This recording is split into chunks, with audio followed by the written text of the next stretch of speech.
Nathalie Cadiou, je suis sur la liste Meaux citoyenne, verte, solidaire et responsable.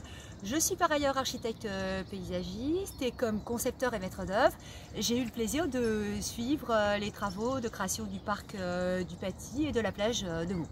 Alors, je vais vous présenter 4 axes programmatiques qui sont importants pour nous.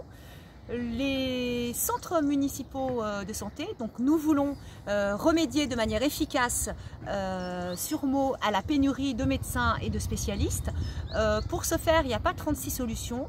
Les maisons pluridisciplinaires ou les pôles de santé n'y parviennent pas dans la mesure où dans ces cas-là, ce sont soit des médecins de l'hôpital qui viennent y exercer et on déshabille Paul pour habiller Jacques, ou ce sont des professions libérales qui, si elles ont le temps, y déploient des vacations.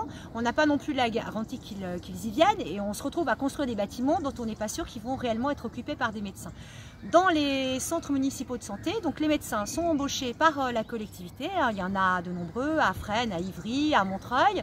C'est une façon très efficace de remédier à cette pénurie de médecins. Et bien sûr, la collectivité est conventionnée avec la sécurité sociale et les mutuelles pour se faire rembourser.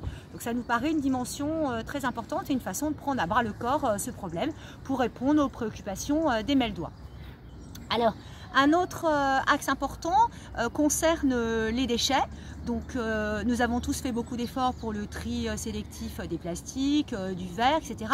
Mais un gros perdant pour le moment de cette collecte sélective, ce sont les déchets organiques. Donc les déchets verts, mais aussi les épluchures, tous les déchets organiques que nous pouvons recycler à la fois pour faire du compost et du biogaz. Donc pour y remédier, nous voulons mettre en place cette collecte des déchets organiques, ce qui nous permettra de baisser les coûts de collecte et les coûts de mise en décharge en implantant des compostières de pied d'immeuble, en donnant des compostières aux particuliers et en faisant des compostières de quartier également et en donnant des gallinacés à ceux qui veulent se lancer dans l'aventure. Donc ça nous semble un axe très important aussi à caractère environnemental.